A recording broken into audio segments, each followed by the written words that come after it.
ચાલો મિત્રો, જય શ્રી કૃષ્ણ. આજે હું ઊંધિયું બનાવવાની છું, ગ્રીન ઊંધિયું.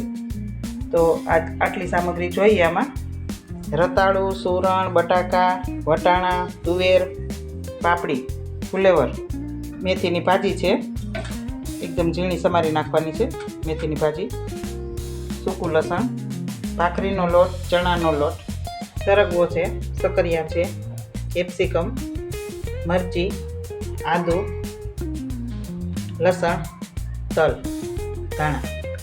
હવે આપણે ગોળી બનાવવાની છે, તો ગોળીની સામગ્રી તૈયાર કરીએ છીએ. સૂકું લસણ,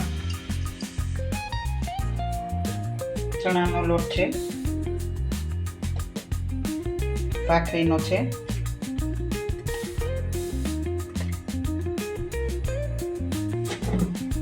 એક ચમચી ખાંડ, ચપટી હળદર, હિંગ, ગરમ મસાલો જરાક, લાલ મરચું, મરચી, આદુ, એક ચમચી તલ, આ સોડા છે ભજીયાના, એક ચપટી નાખું છું, સ્વાદ અનુસાર મીઠું, આ લીંબુનો રસ કાઢેલો હતો, અજમા એક ચમચી, તેલ નાખવાનું છે, તેલ ચડિયાતું નાખવાનું છે,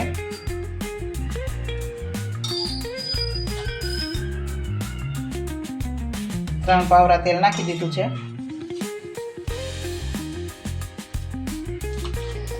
ચપટીક ધાણા નાખું છું. મેથી ભીની હોય એટલે પાણી જરૂર મુજબ જ નાખવું પડે. એક ચમચી પાણી નાખ્યું છે મેં. તો આપણી આ ગોળીનો મસાલો તૈયાર થઈ ગયો છે. હવે આની ગોળી બનાવવાની છે. ચાલો, આ રીતની ગોળી બનાવી છે. હવે આને તેલમાં તળી લેવાની છે. ગેસ સાવ ધીમો રાખવાનો છે. ગોળી તરફ ચડી ગઈ છે. હવે બહાર કાઢી લઈ. હવે આ રતાળો તળી નાખું છું.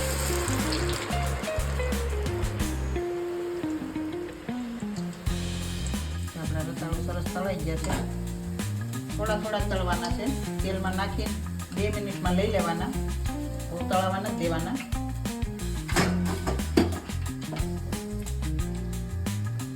હવે આ સુરણ તળી નાખું છું. આને પણ તળવાના છે.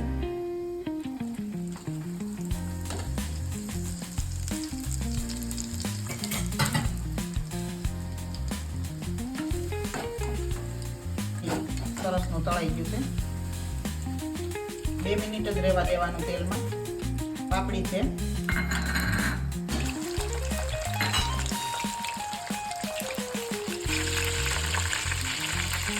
આપણી પાપડી તળાઈ ગઈ છે.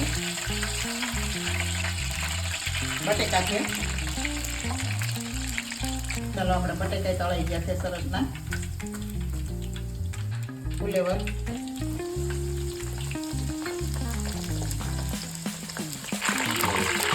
ફુલેવર સરસ તળાઈ ગયું છે. એટલી વસ્તુ તળવાની આવે.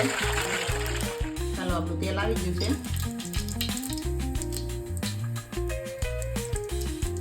જરાક જીરું નાખ્યું, 1 ચમચી તલ નાખીશું. વટાણા, તુવેર નાખું છું. સકરિયા, ગાજર,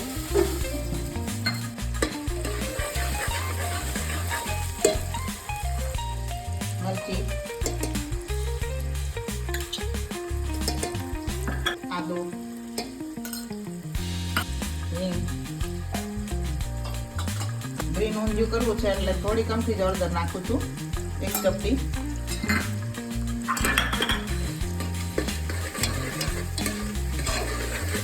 એક ચમચી કિચન કિંગ મસાલો છે. ગ્રીન મસાલો છે 2 ચમચી.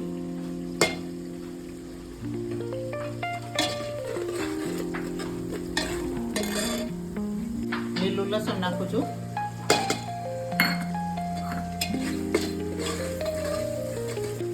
એક ચમચી કન્હર મસાલો છે. હવે આ શાક જે બધું તળ્યું હતું એ શાક નાખી દઉં છું.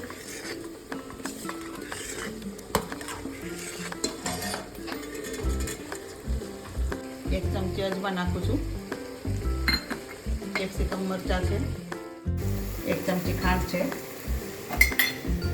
સ્વાદ અનુસાર મીઠું. આ પાલક ક્રશ કરી હતી મેં. ગ્રીન ઊંધિયું કરવું છે એટલે આ પાલક નાખું છું.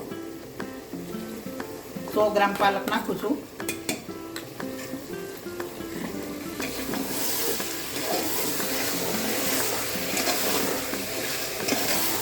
રસો નાખું છું.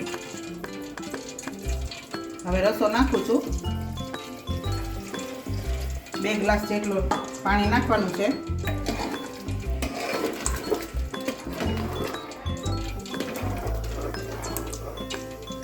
હવે જે મેં ગોળી બનાવી હતી એ નાખી દઉં છું.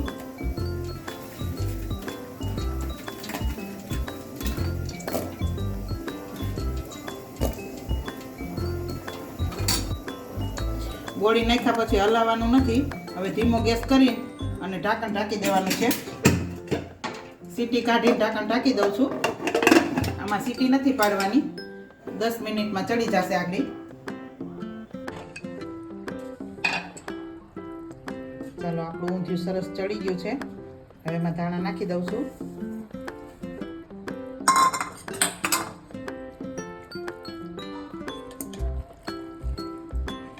મસ્ત ઊંધિયું બની ગયું છે.